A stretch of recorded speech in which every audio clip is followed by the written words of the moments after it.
एक समय की बात है। एल्डोरिया के शांतिपूर्ण राज्य में लियो नाम का एक बहादुर राजकुमार रहता था।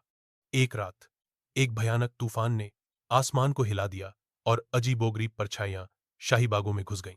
अगला सुबह सूरज नहीं चमका, आकाश धूसर था और सभी पक्षी गायब हो गए थे। राजकुमार लियो जानता था कि कुछ बहुत गलत था। मंत्रमुग्ध जंगल में गहराई में अलीरा नाम की एक दयालु परी फंस गई थी। बुरी चुड़ैल मोर्ग्रा ने, जिसने उसकी सुंदरता और प्रकाश से ईर्ष्या की थी, द्वारा बंदी बनाया गया था। मोर्ग्रा ने एक काला जादू किया, अलीरा को एक पत्थर की मूर्ति में बदल दिया और उसे एक गुफा के भीतर गहराई से छिपा दिया, जो केवल किसी ऐसे व्यक्ति द्वारा पाया जा सकता था जिसके पास एक पत्थर उसके हृदय में। राजकुमार लियो ने गांव के एक बूढ़े कहानीकार से परी के भाग्य के बारे में फुसफुसाहट सुनी।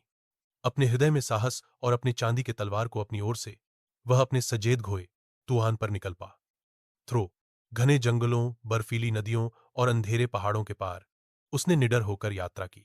गुफा के अंदर अंधेरा उसे घेर रहा था, लेकिन उसकी तलवार एक नर्म रोशनी से चमक रही थी। उसने अलीरा को देखा, जमी हुई जैसे क्रिस्टल, उसके गालों पर आंसुओं से उत्कीर्ण।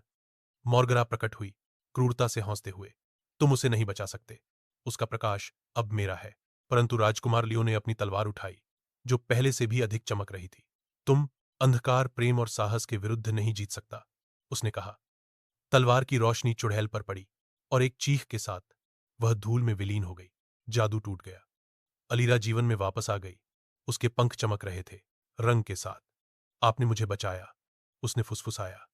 साथ में वे एल्डोरिया लौट आए, जहां सूरज फिर से उगा और आकाश में पक्षी गाते थे। उस दिन से एल्डोरिया अधिक खिली और जादू वापस आ गया। भूमि, राजकुमार और परी द्वारा संरक्षित, जो उसका सबसे प्यारा मित्र बन गया।